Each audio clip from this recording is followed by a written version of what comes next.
Amanyathelo angasiphathisa ekuqinisekiseni ubuqotho bemibiko. Okokuqala, woba mazi umqali wendaba. Qaphela ukuthi udaba loba umbiko ubhalwe ngubani. Njalo cubungulisisa ukuthi umlobi angabe eqeqeshe ukujule okungakanani ezifundweni kuleso sihloko aloba ngaso. Njalo xwaya ukwethembeka lobuqotho bendlubulembu ethula lowo mbiko. Indlubulembu eziqotho zandise ukuveza obala imininingwane yokuxhumana lazo. Okwesibili, khangela usuku, inyanga lomnyaka. Dinga usuku lokulotshwa kodaba loba umbiko. Woba lesiqiniseko ukuthi lowo mbiko mutsha njalo uhambisana lesikhathi. Umbiko osudlulelwe isikhathi ulakho ukulahlekisa. Okwesithathu, qhathanisa imibiko. Sebenzisa iziphala zemibiko ezehlukeneyo. Qhathanisa imibiko ethulwe ngosozindaba abaqotho njalo abathembakeleyo abehlukeneyo. Ukuhambelana kombiko munye kodwa usethulwa iziphala ezehlukeneyo kwenza wethembeke ngcono.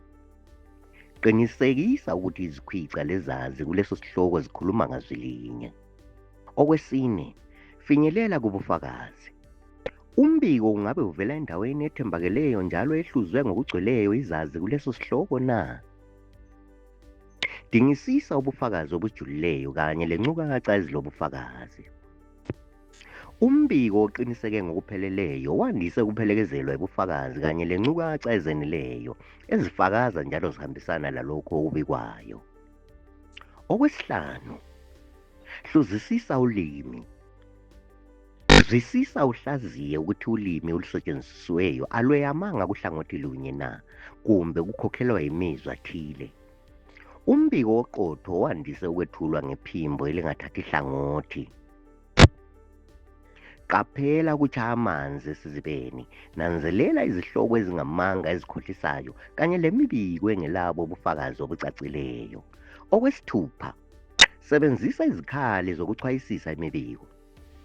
Ekuchwayisiseni ubuqotho bemibiko yasebulenjini, sebenzisa indlubulembu ezithembakeleyo kulokho ezifana le-SNOPS, factcheck.org, le-PolitiFact. Ukuchwayisisa ubuqotho bemfanekiso, sebenzisa izikhali ezifana le-Google Reverse Image Search. Ekuqinisekiseni ubuqotho bomfanekiso, hlezi ugetshengiwe. Okwesikhombisa, indlela ibuzwa kwabaphambili. Ngakho kuhle ukuthi nxa umbiko owamukelayo uyimpicabuchopho, dinga incazelo lemibono kwabalolwazi maqondana lalokho.